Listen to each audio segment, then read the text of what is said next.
What's going on, y'all? Welcome to another episode of the Struggle to Strength podcast, your source for real life application on how to turn your struggles into strengths in all things mind, muscle, and money. I am your host, Josh Levine. I am joined here by my longtime friend and my co-host, Travis Hatch. And today, we're coming at you with the 3 strategies that I use to get badass results for my clients without sacrificing their lives or the foods they love most, like cookies and pizza and ice cream and whiskey and all that good shit. Plus, we got one bonus strategy bomb that Travis drops on us at the end that he didn't even tell me about, and it absolutely blew my mind. But then we got into a really heated conversation about it. So trust me when I say y'all do not want to miss this. Like I said, it got heated. We had some really good laughs along the way. You're going to really enjoy this episode. Before we get into it, we ask that if you love this episode, please give us 5 stars on Apple or a follow on Spotify. Share us on your socials, tag us, message us. You can find me at Josh Levine Fitness. You can find Travis at Travis Hawks Media. That's it. Episode 15 drops now.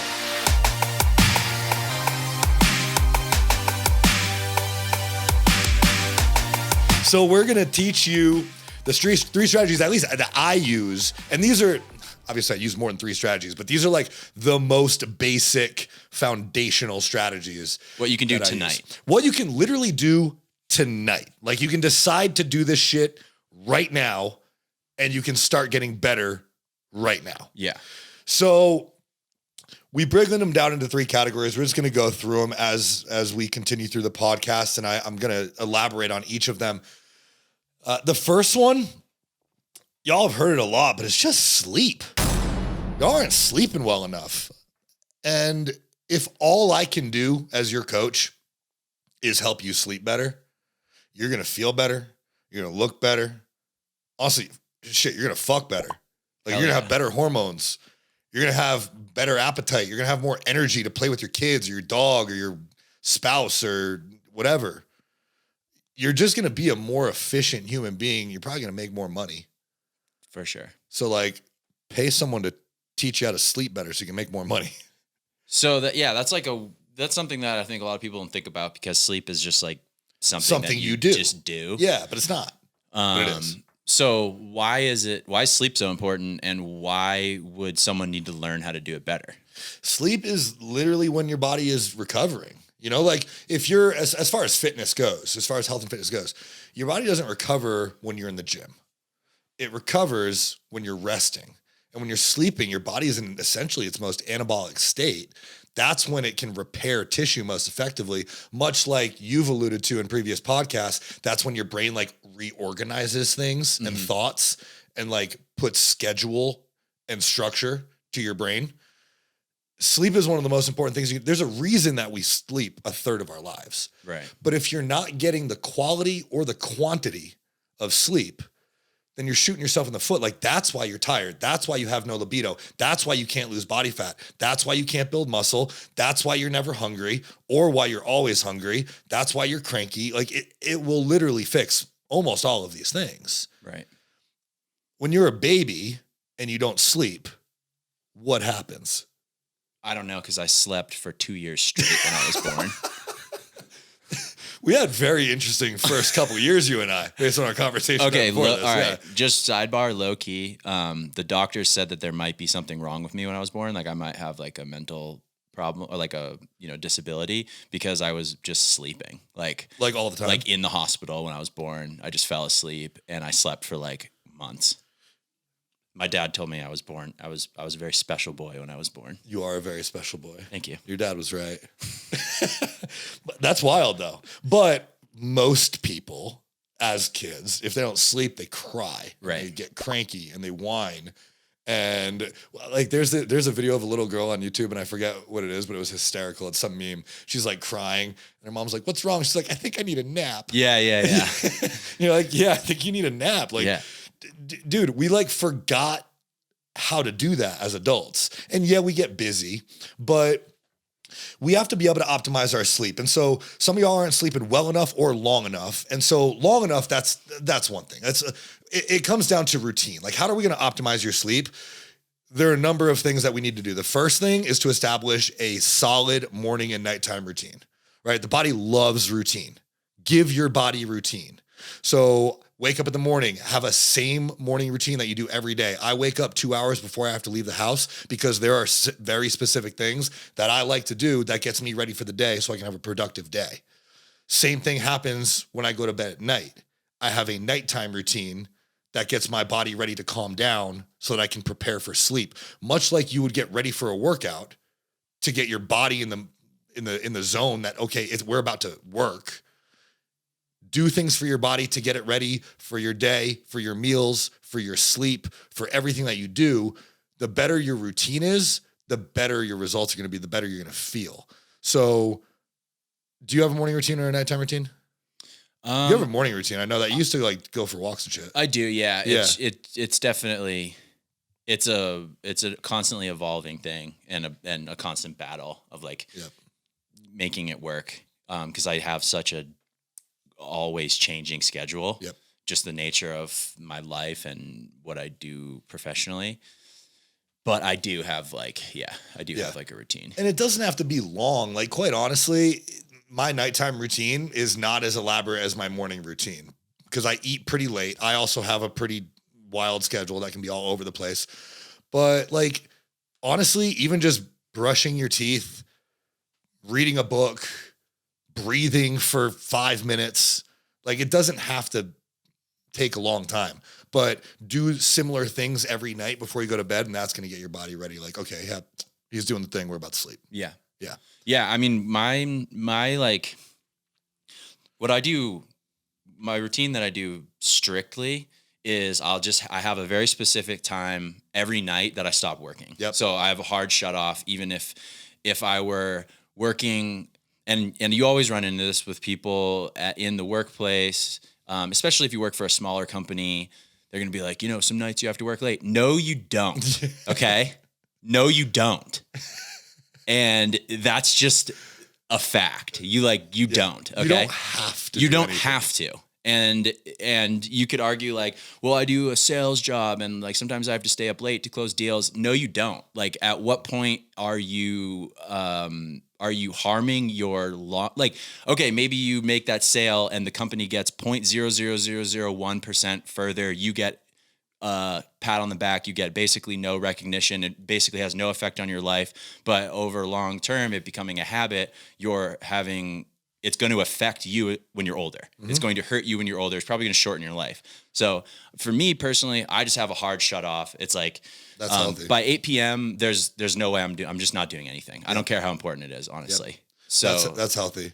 And not to say that we don't believe in sense of urgency. Like, we're both entrepreneurs. We understand sense of urgency. Yeah. But like, my sense of urgency is I'm up at 5 to get that thing done. Yep. I'm not staying up until 10 when I know I'm unproductive, and it just doesn't make any sense. Nope. So I have a hard shut off of when I stop working, and everybody has their different things. Like, if you are doing something creative and you like to work between 8 and midnight, that's fine, but make sure you sleep in the morning and you have a routine. I think is the point. Make sure you're sleeping until at least 9. Yeah. If you're going to bed at like 1. Yeah. Like, try to get, 6 hours just isn't enough. Yeah. Like, I used to sleep 5-6 hours and be like, oh yeah, no days off, grind hard. Every day I'm hustling, whatever. Dude, I started sleeping 7-8 over quarantine and I'll never go back. I just nosedive if I get less sleep. Yeah. I'll crash. Yeah. And then you start supplementing with caffeine and shit like that. And that also is going to impact negatively. So downward spiral. It really is. It really is. So have a routine, a solid morning and nighttime routine. It doesn't matter what it is. Just do something that you enjoy doing and do it consistently to get your body ready for the day in the morning and for sleep at night. The second thing that I want to talk about is your environment. When you're sleeping, I like to sleep in a cold environment, and the body prefers that. You'll sleep better that way. I prefer like 64 degrees or so. That's probably cold for a lot of people, but I run like a fucking furnace. So what I find is most of my clients sleep best between like 67 and 69. But play around with it. Like, it should be cold. Your feet, however, you'll fall asleep better if your feet are warm. You'll fall asleep faster. Even, mattress manufacturers are coming out with technology like Sleep Number has one. I don't have it on my bed because my feet, I'm like always hot.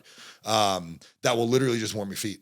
The rest of your body stays cold. They have these new mattress pads, and they like wick moisture from or not moisture, but heat from your body.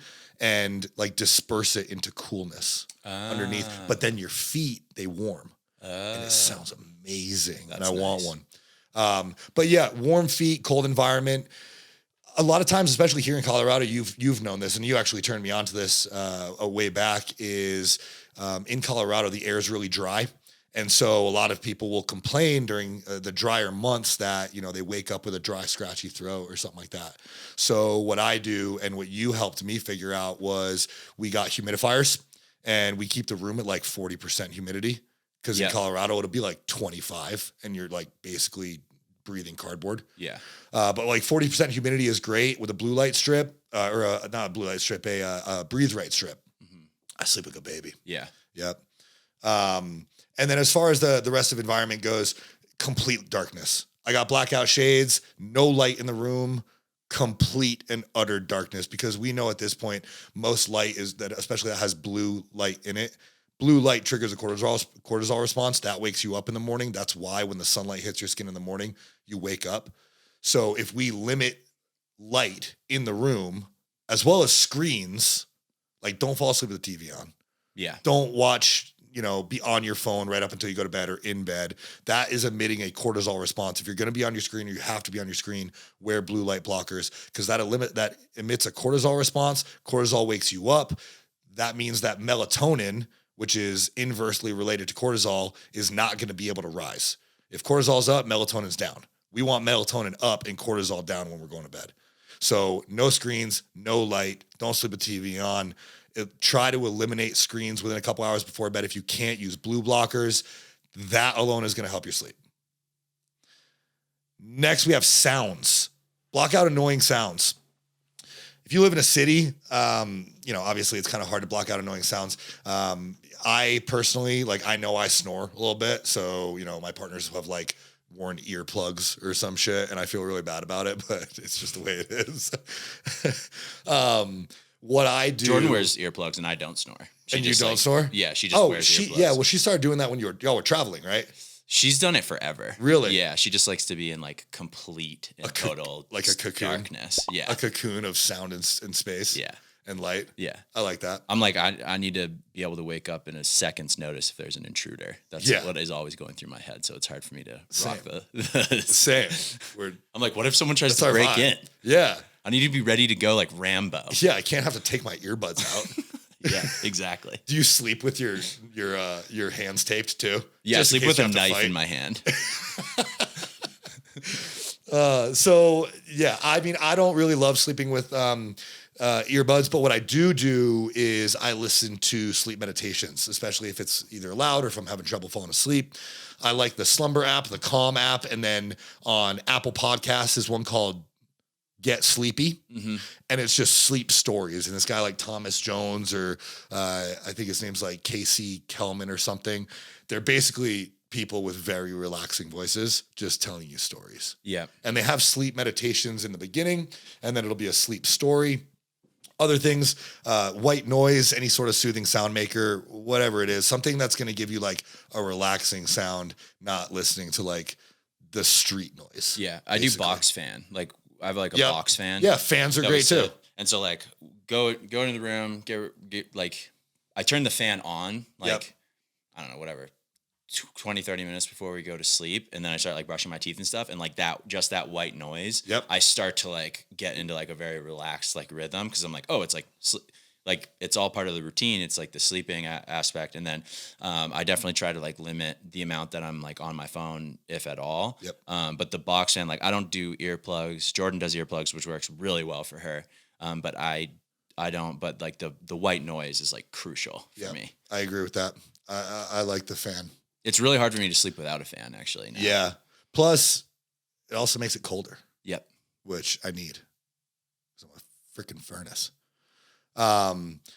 Next, I want to talk about supplementation for sleep. So this can include anything from calm, melatonin, honestly, even THC or CBD. Those will help you sleep.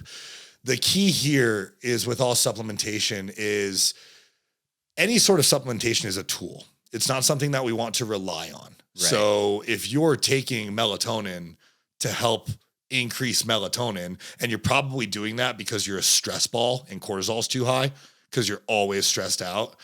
And so you have to synthetically spike melatonin to get cortisol to drop. You don't want to rely on that. You got to use it while you need it and then aim to fix the underlying issue that's causing the issue of melatonin not being able to rise naturally. So this happens more in high stress situations. If you work a high stress job, or if you're always have relationship issues or family issues, or honestly, if you're really deep into fat loss, this happens a lot in contest prep. When I was in contest prep, very, very stressful situation. Very severe caloric deficit, high cardio, training like an animal. Carbs are low. Like it's not conducive to like the epitome of health. Mm-hmm. And so, stress is really high. So people have trouble sleeping. So when I was in prep and I was having trouble sleeping, dude, I was taking like 6 caps of Calm, and this is the Revive Calm, which is a cortisol management supplement. I was taking like 6 caps of Calm. I was taking 5 milligrams of melatonin, 5 milligrams of THC, 20 milligrams of CBD. And I think I was putting lavender on my pillow. And that was like, that got it done. Mm-hmm. And I could sleep. And I'm still like, I was like sweating through my sheets and shit because I'm running so hot. But I could sleep. Now, I didn't do that forever. Like once I came out of prep and we started getting me healthy again, I was in a much better place to be able to have those processes occur naturally. So I rolled back on the melatonin, I rolled back on the THC and the CBD, I rolled back on the Calm, all that shit. I even threw breathe right strips in there, like with the humidifier, like I was talking about. Basically anything I could do to just help me sleep better was so much better because all I wanted to do was encourage parasympathetic activity, and that's what all those things do. The Calm, the melatonin, the THC, CBD, the lavender, they will all encourage parasympathetic activity, which is your rest and digest parasympathetic system, and that's going to help you sleep. Something I want to talk about here, while we're on supplementation, I have sodium in here. The reason I have sodium in here is because I have a lot of clients who wake up several times throughout the night, or they come to me waking up several times throughout the night to urinate. If you're waking up at 4 or 5 a.m. to go to the bathroom, that's okay. We want to try to limit that, but you're making it pretty far. If you're waking up 2 or 3 times a night to urinate, then we have an issue. I do. Yeah, I do. You do? Yeah, I probably wake up at sometimes I'll sleep through the night until 5 or 6. Yep. But I'm definitely always up. I probably wake up twice throughout the night. Really? To pee. What times? And it's just to pee? Just to pee, yeah. Okay. How late into the day before you go to bed are you drinking fluids? I drink water, You drink water constantly. all the time? Yeah. Do you know how much sodium you're consuming? Probably not a ton. Okay. So what I would have you do is try to pull water back within an hour or 2 before bed and salt all your meals with pink Himalayan salt or iodized sea salt. Okay. Because I've always been told from doctors to not eat less sodium. So I've always focused on eating less sodium. I don't want to say doctors are stupid, but some doctors are stupid, right? No, we need sodium, especially you're an active dude. Yeah. You need sodium, especially to retain water. What's happening is, your body is, if it's low on sodium, then you're just getting triggers all night to release fluid. Yeah. But if you increase your sodium, then you'll hold more of that water and your body won't get that signal. Okay. As much, right? So I would be willing to bet if you pull back on water an hour or 2 before bed and salt your meals, then you'll likely have to wake up to urinate less. Okay. And that's why I have sodium on here. And that I've seen that happen time and time again. And it's usually, honestly, that simple of a fix. Okay, sick. Yeah, because sometimes I'll even wake up and I'll be like, fuck it. It hurts. I'm I have to pee so bad, but I'm just going to go back to sleep because I don't want. I just don't want to get up. Luckily, I don't have an issue falling. I can wake up and fall back to sleep and I don't even think I wake up when I go pee. Dude, I have one eye open and I walk over and I kind of am in and out of a dream while I'm peeing, and I go back and I lay back in bed and I'm asleep in under 30 seconds. I'm not even kidding. Under 30 seconds. I try to do that. Yeah, I try to do that. I think everyone who's listening probably tries to do this, where you wake up, you're like, oh shit, I gotta pee. And you're like, you like keep your eyes kind of closed and you like do this fake dream thing. And then you just like stumble over to the bathroom. Dude, I fucking, if I have to pee standing up, I'll wake up too much. Yeah. So I'm just like, I'll fall asleep on the toilet sometimes. I swear to God. I just sit down, I go, I piss, and then I'm like, stroll back to my bed. I'm out, within 30 seconds. Yeah. So dudes, if you wake up in the middle of the night, like fucking sit down. Bro. Yeah. Like, it's not that important. You're a big man. Or just pee all over the seat Just and deal pee with it. all over the seat. Pee or everywhere, in the deal sink with it. or out the window. Hey man, it's collateral damage, you know? You gotta keep this train moving. Just go in the shower. I don't know. Yeah. I'm not worried about a little pee on the seat. Do it for the sleep. Do it for, it's to stay healthy, you know? Yeah. I'm glad I'm not the only one. That's awesome. All right. The last one I have here, and honestly, this was just a last minute thing that we came up with, but I threw sex on here. Hell yeah. Dude, who doesn't just have the best night's sleep after a solid hour? Like, for real, right? So yeah, you can literally fuck your way to fitness. Improving sleep is going to get you fit and healthy. So like, honestly, and the more you sleep, the better you feel, the more fit you are, the better your nutrition is, the more healthy you are, the more healthy your libido is going to be. So like, this is a ball that you have to get rolling. Just get it moving. Yeah. Like, honestly, if improving your sleep, if sex improves your sleep and sleep improves your sex, then like, just fucking do one of those things. Yeah. And if you're having like libido issues, that might be it. It might be it. And you shouldn't have libido issues. So like, there's an issue that we should address. Yeah. This could be one of them though. If you're asleep, this could be one of them. If you're like, if you're one of those absolute maniacs who has coffee after dinner or something, and it's just like, you know what I mean? Just cut that out. Yeah. Cut that out. And maybe you'll actually want to fuck. Yeah. Yeah. So yeah, I mean, it's important. And honestly, sex is an important part of health for most people. So if this can help, then do more of it. Hell yeah. Yeah. And we talked about waking up in the middle of the night. If you're waking up in the middle of the night because you have to urinate, we talked about that, right? So that's something that we can fix. Obviously, just try to pull back on fluids before bed and increase your sodium. That oftentimes will fix it, not all the time. If you have a coach, work with your coach to solve that. If you're waking up in the middle of the night with like racing thoughts, or you're just generally awake and you have trouble going back to sleep, that's a cortisol issue. That's a cortisol dump. So you're likely have a super high stress lifestyle. Cortisol is supposed to spike in the morning and then drop off and level out throughout the day so that melatonin can rise throughout the day, which is going to tell you to go to sleep at night. Melatonin and cortisol have inverse relationships.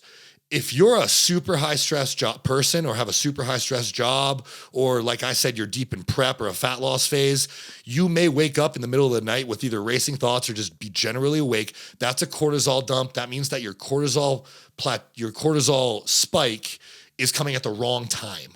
And so what we need to do is we need to figure out what's causing that. And more often than not, it's just stress management. So that's actually, stress management is the second strategy after sleep that I use to get badass results for my clients without sacrificing their lives or any of this shit, right? Yeah, like, let's honestly, talk about stress management. I'm telling y'all to have more sex. Like, you're not sacrificing your lives here, okay? Stress management. When it comes to physique enhancement, I say this all the time, it is just stress management. If we think of stressors, we want not too much and we want not enough. Like, we need just the right amount. This is like the Goldilocks and the three bears of stress. Like, we can't be too porridge, can't be too hot, can't be too cold. We need it just right. So think of stress as like an inverse U, an upside down U.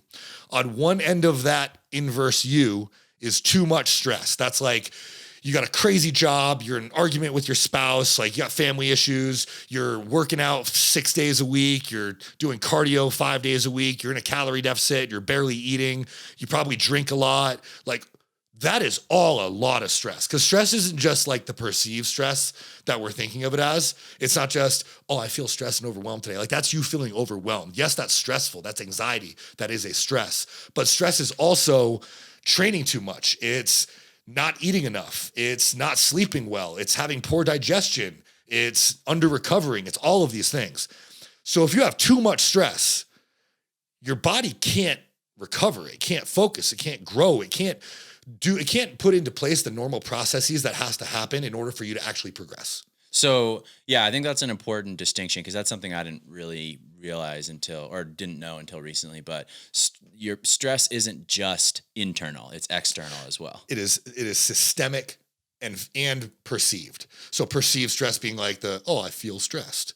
And then systemic being like, I'm running my body into the fucking ground. Or because a lot of people go and lift weights, for instance, or run or whatever to reduce stress. Yeah. But it also is a stress. Right. So there's like a give and take there. You're reducing anxiety, but increasing stress physically. Exactly. And so we need to manage that. So on one end of this inverse U is too much stress. And that's where a lot of you are. Like a lot of people who are listening to this podcast who are having trouble reaching their goals, a lot of you are just under too much stress. Mm-hmm. Especially if you're like trying really hard to reach your goals. Like you're trying too hard, you have too much stress. On the other end of that inverse U is not enough stress. That's like, maybe you're like, I don't want to say you're like this, like, dude, anybody who's watching, I'm doing this like super crunchy hippie thing. I'm like on psychedelics and like the world is so cool. And I fucking just vibe with shit, dude. Smoke a ton of weed and like, I just do shit that feels good, dude. But you probably like don't work out. You probably like watch what you eat, but like you're not creating enough of a stimulus. And so if you have a really good handle on, that was my hippie shit. It's like you have a really good handle on your perceived stress. You're like super in tune with your shit. But you're not applying a stimulus to your body. Right. Like you're not training, you're not doing cardio, you're not doing anything that is causing your body to need to change. That's not enough stress. So on one end, you got like super crunchy hippie. It's hard to believe that this character that we're talking about doesn't rock climb. Dude, I know. or like, you gotta, or do like slackline. Yeah, slackline. That this dude definitely slackline. Great exercise. Dude, slacklining's hard. Impossible, I think, actually. It is. I don't think anyone's ever done it. But yeah, that's definitely what this person does. And probably does some sort of like fire spinning. Oh yeah, hell yeah. Yeah. Dude, that's dope. Dude, that's actually sick. Yeah. So maybe they are. Dude, just use heavier balls of fire. You'll have boulder shoulders in no time. Fuck yeah. Stimulus for days. Okay. So on one end, you have not enough stress. On one end, you have too much stress, okay? Now, like I said, most of you who are listening to this podcast are not on the not enough stress side, unless you're just training like a pussy, honestly. Most of you are on the too much stress side, right? If you have too much stress, we need to balance that out. So how do we do that? There's a bunch of different ways that I implement with my clients. I use things like grounding. If you ever grounded, we've talked about this before. I know, Travis, you walk around with bare feet like all the fucking time. I don't even know if you own a pair of shoes. I've never seen you in shoes. I don't. But walking outside in fresh grass with bare feet, fucking amazing. Like you're literally charging your body.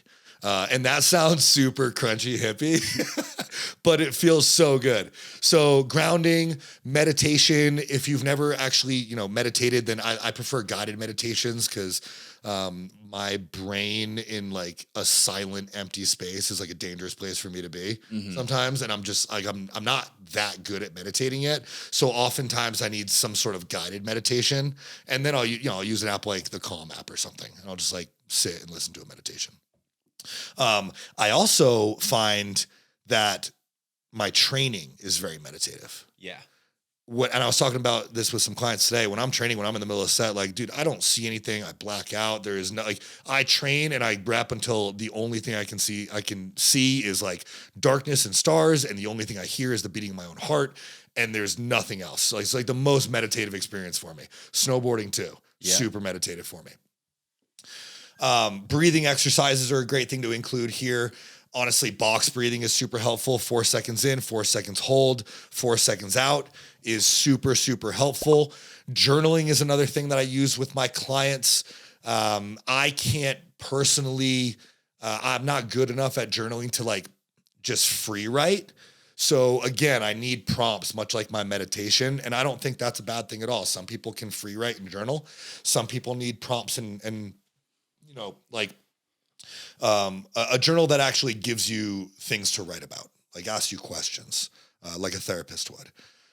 Exercise, of course, can be a stress management technique, but if you're already training with like this no days off hardcore mentality, like you're probably training too much, we need to pull that back. Steps and non-exercise activity is great for stress mitigation, stress management, unless you're taking too many steps. Yeah, maybe tone it down though. Maybe tone it down a bit. Like a 10-minute walk. Exactly. Instead of like a 4-hour hike being like, I got my steps in. Exactly. Yep. So, some clients, what the research shows is the benefits of non-exercise activity coming from the form of steps starts at around 7,000 steps. And it basically it's diminishing returns after 13,000. Dude, 13,000 steps is a lot of steps. That's a lot. That's a lot of steps. I take 9 or 10 a day. And that's like, I have to go for a couple walks usually to hit that. But 13,000 steps is a lot. I got, if you're taking 15, 20,000 steps a day, I get it if like you work in a hospital and it's part of your job. But what we want to always focus on is controlling your controllables. So when it comes to stress management, you work in a hospital and you can't reduce your steps, or you have a high stress job and it's like the way it is, you can't reduce your high stress job. Dude, we need to pull stress from somewhere else. Yeah. We need to be able to say, okay, like you are super high stress in these situations that are out of your control, your work, your environment, how many steps you take a day because you work in a hospital or some like very active field. Maybe you get in an argument with your spouse or you have some family issues that you're working through. Those are things that we cannot control. If we cannot control those stressors, we need to pull stress from somewhere else. That might mean if you're able to pull back on your steps, pull back on your steps. If that means training 3 days a week instead of 5 days a week, that's what that means. It is going to do you better in the long run to manage your stress by moving less, maybe even eating more, to create a more balanced stress than to just continue to push yourself more and more and more. Yeah. You're just going to drive yourself into the ground. We can also implement a cortisol management supplement. I'm going to mention Calm for the second time here. Y'all, Calm is one of the most game-changing supplements I've ever had, ever used. It's something that I notice and all my clients use and notice immediately when they take it. I just started taking it and did. It was like... It's a game changer. Yeah. It's night and day. I've never taken a supplement that had like medicine-like feeling. Like For real. I was like, there's Xanax in this? Dude, like, your anxiety gets better, right? Yeah. Anxiety gets better. Sleep gets better. Yeah. And like literally the first time you take it, you feel it like it was like a medicine almost. Yeah. I was like, oh shit. There's like a calm that comes over you. It's like very well named. Yeah. But it's a cortisol management supplement. And what it aims to do is just help reduce your cortisol levels so that other things can function the way that they're supposed to, like your digestion and like melatonin production and all of these other things. So Calm is an absolute game changer supplement. I'll just plug my code now. It's Levine10 at checkout at revive.com or revivemd.com. I don't know the website. It's ReviveMD. But all of these stress management techniques play a role in optimizing, like I just mentioned, digestion, which brings us to the third strategy that I use in all of my clients, which is nutrition. And I think it's important to say that nutrition is not just eating well, because, dude, how many people do you talk to and you're like, cool, what's your diet like? And they go, oh, you gotta eat well, you know? And you're like, no, you fucking don't. Like, you eat well. You have like a bowl of oatmeal and some berries for breakfast. You have like a salad for lunch. And then you have chicken and some asparagus for dinner. And all I'm thinking when you tell me this is you're low on protein, you're low on calories, you're low on carbs, you're probably pretty high on fats, depending on what's in your salad. And like how much peanut butter you're consuming because you think that's a source of protein, and you're not eating well. Well, explain. Yeah, like I would say, explain to me why that is well. Like how is that well? People think that that's well because they've labeled foods as good and bad. So when they say they eat well, I think they mean they don't eat shit food. Right. Like they're not eating fast eat good food, quality food, pizza. They're eating good quality, but there's no education or strategy behind the way. Like no, eating really well is having like a plan. Like, why are you eating what you're eating? Exactly. Not just eating really well is know that it's not garbage, but like you have no idea anything else. If I asked you like, how are your savings going? Yeah. And you were like, they're going pretty well. And then we started talking about it and you were like, well, I just kind of like, I my bank account isn't going down. Yeah. Is basically what you're saying. I'd be like, okay, so it's like not going that Yeah. well. Like, what if we put a plan in place and we said, hey, you're going to save $200 a week, then it'd probably go a lot better, right? Just because you have some structure. So no, nutrition is not just quote unquote eating well. It's a whole slew of other things, from digestion to opting for whole foods, to tracking your macros and calories, your macro profiles. We're going to get into all this. Okay. So digestion is the most important thing. All right.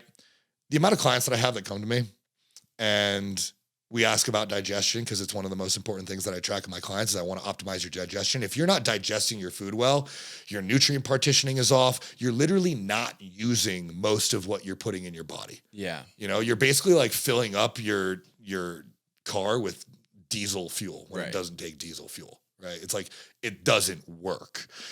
Your fasted blood glucose is going to go up. So you're probably like, I have a lot of clients that are in the pre-diabetic range or the diabetic range that I have to fix. And I fix that. I've done it a lot of times, and it's great that I can do that, but educating people so that they don't get to that place is more important to me. Your nutrient time is going to be off. All these things. Okay. So how do we optimize your digestion? Well, if you come to me and you say, yeah, my digestion's good. I mean, I'm bloated all the time, but like, it's just the way it is. It's better when I don't eat dairy or gluten or chicken or, like McDonald's, but it's whatever. It's just the way it is. Like, your digestion sucks. Yeah. And that's a problem. Yeah. So how do we fix this? Well, we opt for whole foods first, right? There's more research that shows the more processed foods are, the harder time we usually have digesting them. Like, our bodies weren't really designed to be digesting super highly processed foods. The problem is that we can digest them, and they're very readily available, and they're fucking delicious. Well, so we end up dogs eating more can of eat those. tuna cans out of the trash can. Doesn't mean they should. Yeah, exactly. So if you have issues with digestion, the first thing is to opt for whole foods. We want to try to eliminate artificials, or anything that you are sensitive to. Like I mentioned, if you know that you feel like shit after you eat gluten or dairy or McDonald's or whatever it is, don't eat that. Yeah.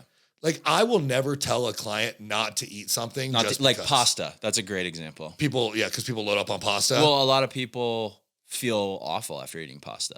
So is pasta a bad food? No, there are no such thing as good and bad foods. There are just better and worse times to eat them, right? The only quote unquote, I'm going to call it less optimal food, is the one that doesn't agree with you. If I ate 3-4 ounces of gluten filled pasta, like not what am I trying to say? Not gluten-free pasta. Cause I can't do gluten very well. Yeah. It fucked me up. Yeah. But that's going to be different for every single person. It's different for every single person. So it's just, cause I have a word that is like, every single point we've made so far all relates back to one word that I'm going to say at the end. Cause I want to just kind of put it in people's heads, and it's a really long-term way of thinking, but I think it's important. But this is like, what you're saying is basically like, you got to pay attention to what you're eating and see what hurts you. Yep. Maybe you can slam pasta every day, and those are your carbs, and it feels great in your body. Keep eating pasta then if you like it. But maybe every time you eat pasta, you get diarrhea and cramping, and you're bloated as hell. And Don't you do just that. say, well, I love pasta, and it's just kind of the way it is. Like, I just get bloated when I eat. Yeah. No, it's not the way it is. Because you don't, yeah. Yeah. You don't understand what's going on inside your body. Like, when you are experiencing those symptoms, your body is in fight or flight mode. You are encouraging sympathetic activity, which is fight or flight, and discouraging rest and digest, parasympathetic activity that's putting all these other processes on hold. So your body is just trying to fix the shit you're putting into it that doesn't agree with you. And that doesn't mean that it's shit food. Dairy is not necessarily a shit food. Anything with gluten in it is not necessarily a shit food. Dude, I couldn't eat chicken or egg whites for a long time because it didn't agree with me. Those are healthy foods. Those are foods that when people think about getting in shape and like doing it and like sticking to a plan, they're like, cool, chicken and eggs and, rice and vegetables and shit like that. I couldn't eat chicken and eggs. Right. So it's not necessarily a very obvious food like Five Guys. Right. Yeah, if you feel like shit after eating Five Guys, it's like, yeah, you just ate a 3.5 pound hamburger and a milkshake. Like, duh, you feel like shit. But it could be something that is quote unquote healthy. And so you just have to pay attention to what you're putting in your body and how it makes you feel. And part of how we do that is by tracking. So we track our food. We use MyFitnessPal. We track macros. We track calories. We pay attention to what we're eating. We pay attention to how we feel afterwards. When it comes to tracking food, y'all, if you're not making progress, you're just not paying attention. Okay. There's something that you're missing. There's a variable that you are not controlling that is holding you back from making your progress. If you're not tracking your macros, that's the fucking variable. This is science. Okay. When it comes down to it, everyone's a science experiment. We have constants and we have variables. We keep as many constants as possible so that when we change a variable in your protocol, we know what it does. So you have a very similar amount of steps every day, similar amount of the same calories every day, similar macro profile every day. You train the same way. You do cardio the same way. You try to sleep the same way. You opt for foods that digest the same way so that we have all these constants. And then when I change a variable and a change happens, I know it was from that variable. I'm not guessing. So if you're not tracking your calories or your macros, you're shooting yourself in the foot. Yes, calories in and calories out is the law of thermodynamics. If you're not losing weight, you're probably not in a calorie deficit. Health comes first, but the law of thermodynamics doesn't fuck around. If you don't know how much you're eating, how do you expect to know what adjustments you should make? Yeah. You're just going to try to eat less, maybe? Yeah. Try to move more? Well, and a common thing, I was talking to a friend the other day who was like, oh, I love eating toast, but I know bread is bad and I shouldn't be eating all this toast or whatever. But I'm just well, why don't you just track your macros and then you can have some toast every day. Yeah. So you just take that out of somewhere else and it's not a big deal. Yeah. Dude, I have a toasted bagel every single day. Yeah. I fucking love toast. Yeah. So, I mean, it's obviously I think, people are busy. They've got a lot of things going on in their lives. And this is another thing that you have to do, but baby steps. Yeah. But also if it's really important to you, if making this change is really important to you, dude, you don't have to, if you're so busy, right? Why would I can't take the time to brush my teeth every night. When you were a little kid, I used to kick and scream about that. I don't want to brush my teeth. Yeah. Fuck you. Yeah. But I don't even think about it now. I just brush my fucking teeth before I go to bed. Yep. It's not that big of a deal. Create habits, take small, little, tiny steps and fuck them up. Took 2 steps. Now I fucked it up again. Took 2 steps. I fucked it up again. But guess what? Every single time you keep doing this, you don't have to get it perfect the first time. No, and you won't. But every time you do it and you fuck up, well, you got a little bit farther. You got a little bit farther. Yep. Even if you just take one keep step trying. a day. It could take you years to get all this stuff right. For really. It took me years to be able to just look at food and know what's in it. Yeah. And that's a valuable skill for me, for someone in the physique enhancement industry. But the other thing that I think people don't realize is this is something that, yes, it takes a little bit of more of an investment on the front end, but you're going to be healthier. You're going to reach your goals. You're going to be more efficient. It's going to pay itself back. There is a return on investment here. If you feel like shit, if you have no libido, if you're stressed out all the time, if you can't get fit, if you can't lose fat, if you have trouble having energy to play with your kids, if, your significant other's not satisfied because you don't want to fuck, if all these things are happening and you're just trying to find the quick solution instead of going back to step 1 and starting with the most basic strategies that we're talking about here, sleep and your nutrition and your stress management, then what the fuck are you doing? Start at square one and start tracking your food, start prioritizing sleep, start managing your stress. And yeah, it's going to take a little bit more time on the front end, but it's going to pay back tenfold. You're going to be a more efficient human being. So start tracking your macros and calories. If you're not doing this, go back to the bank account statement. If you're not tracking how much money you're making and tracking how much money you're spending, how are you going to reach your financial goals? Well, life is just happening around you. Life is just happening. It's all happening. Like that's what's happening if you're not doing this stuff. Like things are just happening around you. Yeah. And you're not taking. Yeah. This is the word I want to talk about. Yeah. Yeah. If you're like, you want to lose 10 pounds, but you're not tracking calories. Okay, cool. I want to save $10,000, but I don't know how much money I make or how much money I'm spending. Yeah. Like, impossible. Let's be real. Okay. The other thing about tracking macros and calories is nutrient timing. So I guess, dude, so many clients come to me, they're just not eating before they train. You're going into a training session with no fuel. Like, would you drive your car to work on an empty tank? Yes. Yes. Unfortunately. Yeah. I have. I've ran out of gas like 3 times in my life driving a car. And it sucks, right? It's just so ridiculous. So don't run out of gas in your workouts, dude. Wait, so here's a little side bonus question, which I think probably lots of people are curious about. Yeah. Can you eat right before you work out? Like, let's say you just got out of work, dude, you forgot to work eat, out. but you're like, oh, I don't want to go to the gym. Like, I don't want to eat right before the gym because it's going to like, are there any issues with eating like literally right before the gym? Dude, I eat while I work out. I'm not even kidding. I eat while I work out. So my clients, if you work with me, this will sound familiar. Once you get your macros and your daily macros, you get your pre, post, and intra-workout macros. So your pre-workout macros are usually a predetermined number of proteins, carbs, and fats that I want you to try to hit for your pre-workout meal. I want you to try to consume that 30 to 90 minutes before you train, depending on how well you digest your food. I want that meal to fuel your workout and give you optimal performance so that you can perform your best, better performance, better results. I eat during my workout. Like I consume carbohydrates during my workout. I get 50 grams of carbohydrates literally during my workout in the first 15, 20 minutes. And a lot of my clients do too. The issue is what you're referring to is when people eat like heavy, slow digesting shit before they train. And then you just feel like a brick. Yeah. It's like when you go snowboarding, and remember when we were kids and we would go snowboarding and you'd do a full day like a fucking psychopath. Yeah. Who can ski from 8 a.m. to 4 p.m. now? That's impossible. But you would stop in the middle of the day and you'd get food. And usually it's like you get burger from the lodge or like a chili or something. And afterwards you're just like, you ski like a brick. Yeah. You're like, dude, this is heavy. Yeah.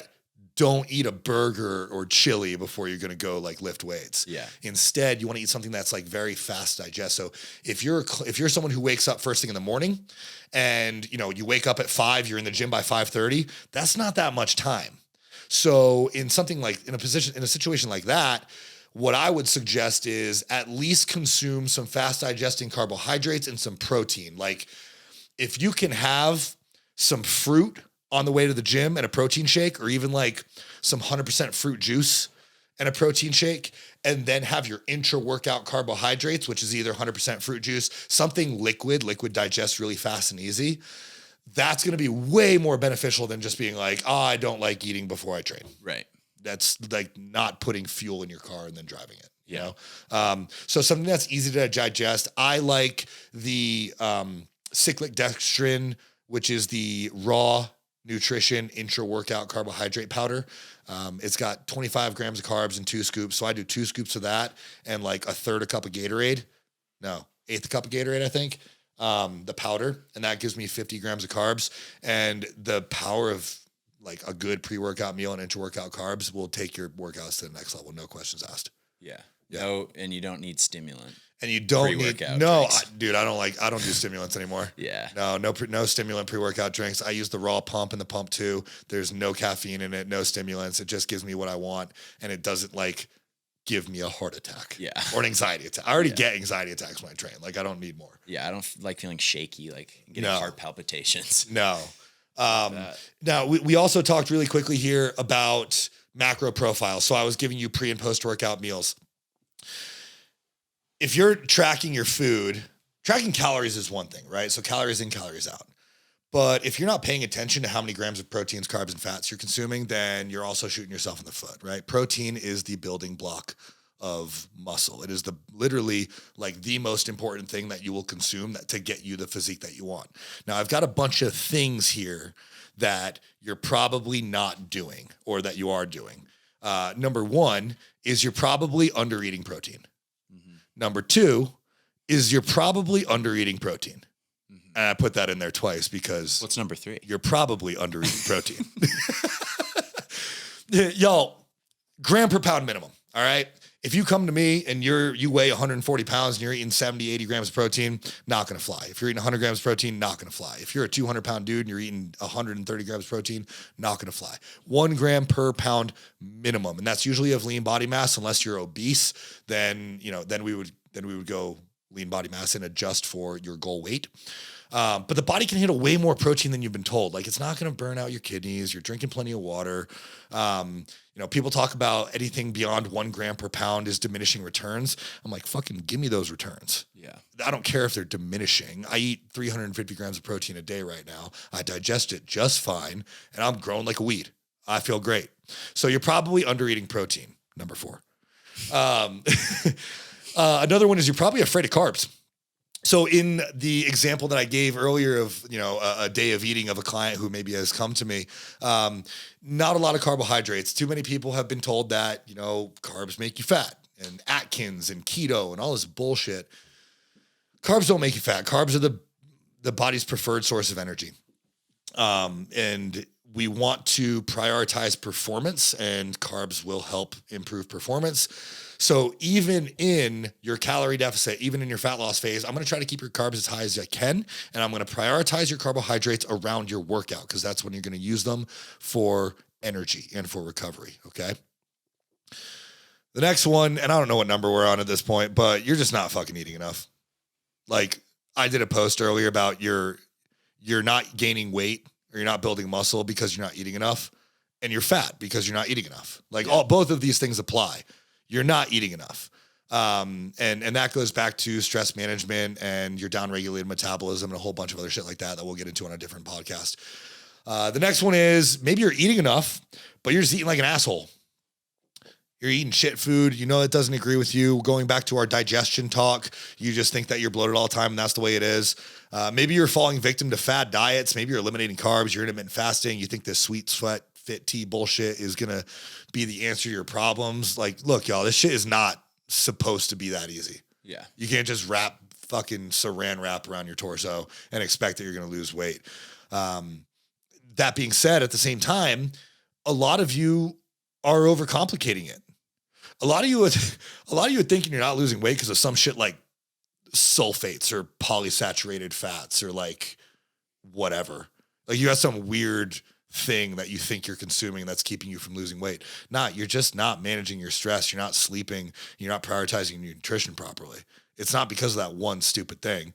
So a lot of you are overcomplicating it, or a lot of you think that there's some easy solution, like some of that fit tea, sweet sweat bullshit. Look, it's not that complicated, but it's also not that easy. Like, you can have the information. Like, we've given you a ton of information in this podcast. So you can have it, a literal fuck ton, I think is the technical term of information. At least I think so. Oh, yeah. And you can have all this information and not know exactly how or when to apply it. Like, that's a learned skill, and we are human and we are emotional. And that's why I have a coach. And I was talking to some other bodybuilders that were saying me over the weekend. That's why they have coaches. We are coaches. We know how to do this shit, but we are emotional and we get in our own way because we think, oh, maybe I'm not lean enough. Maybe my body dysmorphia kicks up and it makes me do some stupid shit. Maybe I feel like I can't miss a day. Dude, I just need someone to tell me what to do. And that's what most people need. That's where having a good coach comes in. That's where I come in for my clients and not my clients. That's where I cut through the bullshit, because I want to stop spreading false information and actually give people shit that's going to help get them closer to their goals, whether or not you're paying me. That's why I created the Muscle Building Secrets Facebook group.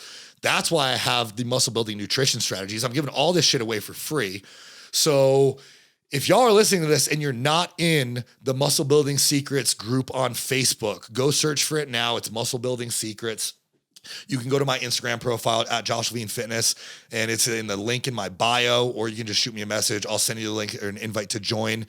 Once you join, or if you join and reach out to me, I will give you a copy of the Muscle Building Nutrition Strategies ebook. That is basically a full nutrition 101 course boiled down into 8 simple steps, from how to figure out your macros, how to track your macros, what to do if you miss your macros, ideas for how to hit your macros, meal ideas, how to track alcohol. everything you need to know to help you build muscle or burn fat. I'm going to give that away for free. Join the Muscle Building Secrets Facebook group. You'll find it in there. You can reach out to me with any questions you have. We have a ton of really intelligent coaches and members in that group. We're all just trying to get better. I think it's super valuable. Travis has some really cool shit coming up too. We're going to shoot, I think, Friday. Mm-hmm. And so we'll have some more content for you guys. We have more podcasts coming up. I'm good. Do you have anything else, dude? I'm good. Yeah. I'm going to say the word. Oh, your word. My word. Yeah, dude. My word of the day. So this is going to be your fourth bonus secret, or your fourth bonus tip. Bonus. And the word is ownership. And that's what like literally everything comes down to, because you have to take ownership. And this is coming from somebody who wasn't taking ownership not that long ago. And I didn't really know what that even meant.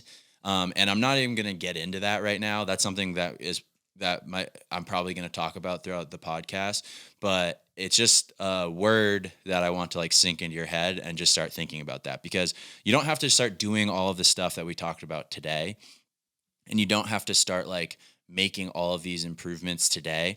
But if you're listening to this stuff and, you know, you're saying like, well, I'm really stressed out because of the job that I'm in, or, well, I ate junk food because it's really easy because I'm driving by it, or like, well, I don't want to pay for a coach, or, you know, those are a few examples that I can think of. Sleeping, you know, and even like at your job, like if you're really stressed out because like your boss is an asshole and isn't like clear about the feedback that they give you, and you know it's like stressing you out, blah blah blah, like all of this just comes down to you taking ownership. Like it's a bigger topic. It's kind of like a complicated topic, but it just comes down to like you're not taking like ownership in the things that you're doing, because if you did, like, think back to like a couple hundred years ago when like a long time ago when people were farmers and shit. If you didn't take ownership of that, you would die. You die. Shockwire. If you didn't take ownership of your farm, if you're the one who's like needs to go and get your fucking food and you don't take ownership, you are dead. Because what does that mean? You need to know everything about either farming or hunting. You need to be a fucking expert on farming or hunting. You need to work really hard at it, and you need to be the one who takes all of the accountability for everything that happens, or it's going to fail and you and your family are going to starve to death. So that's the way things used to be. And I think things have kind of changed in our society, like externally. You don't really have to take ownership in your life at all. You could live an entire life without taking ownership, because social media and delivery food, and you just go over to the gas station. You don't have to know how you get a job. You literally, the amount of people I know that literally don't know what they do for work. For real. They have a title. I was one of them. Me too. Yeah. Literally up until recently, honestly. Yeah. Like when I think back on it, it just makes me laugh. And that's where I started to kind of like realize this. Because when I'm talking to people, it's like you have a title and you explain what you do, but you have no fucking idea what you do. Mm-hmm. And you goddamn know it too. You have a job where, you know, people just kind of tell you what to do, and you can go to the grocery store and pick up some shit, and then this thing happens and you're like, I don't understand this, and then this thing happens, I don't understand this, and everything's so complicated and it's happening fast. These are all excuses, and you can make the decision to start taking some ownership. Yep. It's really hard, but like it's very possible. And all these little things that we talked about are like little steps that you can do to do it. If your job is causing you tons of stress and ruining your life, you can change your career. Mm-hmm. And that seems like really big and scary, but like you can just do that. If your boss is an asshole, like maybe it's because your boss is an asshole and you can just quit your job and go get another one or change your career. Or maybe it's because you have no idea what you're doing with your job, and because you're not taking ownership and you're not becoming an expert in the thing that you're doing because you're not taking it seriously. Like you got to take your shit seriously, and you have to own it to improve your situation. That's all I'm going to say about that. Dude, I don't think I could have said that better myself. That was great. That was really fucking great. And to make ownership a priority for you, right? Like make this shit non-negotiable. Yeah. Like if it really matters to you. That's what I'm saying, because right? Like you need to be the boss. Yeah.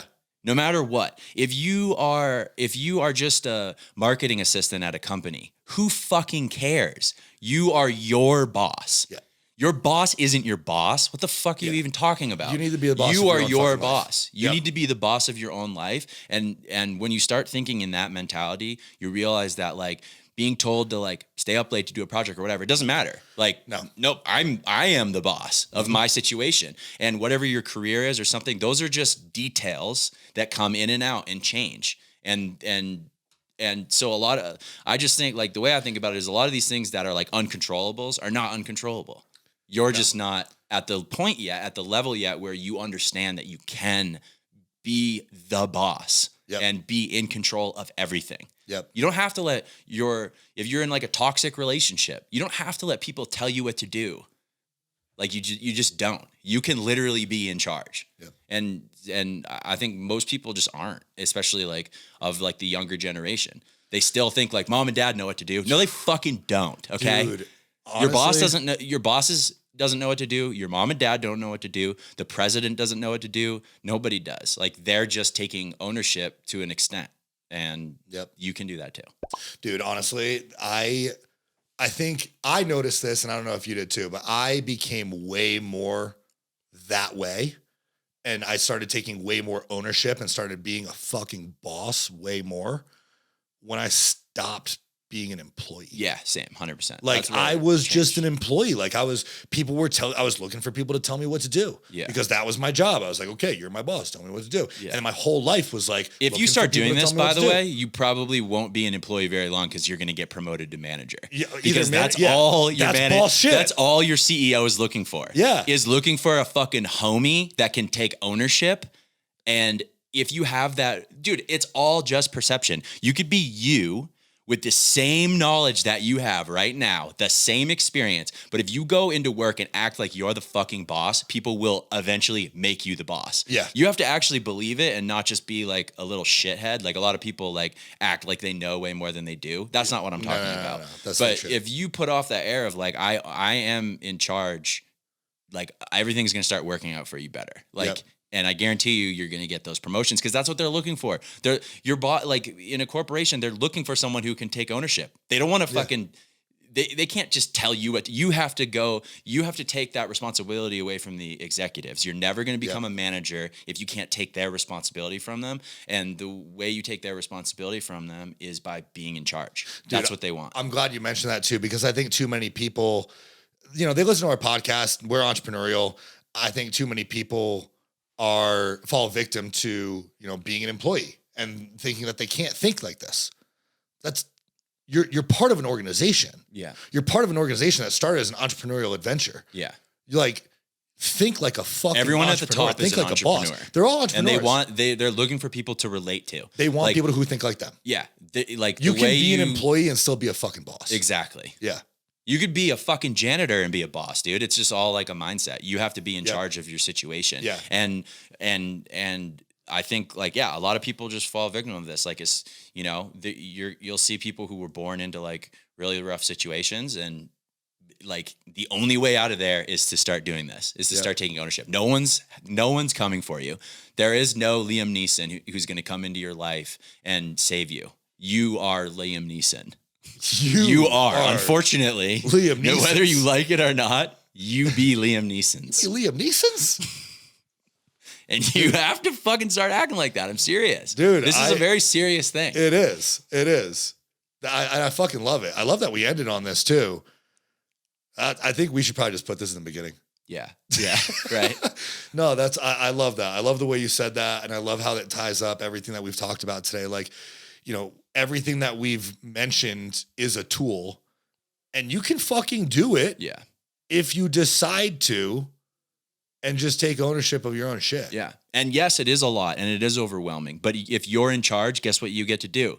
Start deciding what and when to integrate into your life. Yep. You look at your time and you say, okay, you don't say like, oh, this is overwhelming. What do I do? You say, okay, let's look at my time. Let's see how long this is going to take. Let me start doing this. Let me start doing this. I'm the one who's in charge, so I'll figure out what I need to start doing and when. Mm-hmm. But like that's the only way to like do stuff. And I don't know what it is, but a lot of people struggle with that. because I used to. Dude, I did too. And I think part of it is because of, you know, how we went to school. They do this homework, report back to me with the homework, get a job after school, do this. They teach you how to do the job. You just do the job. They tell you what to do. And it's like, we're born into this society that just tells us what to do. Yeah. Instead of thinking for ourselves.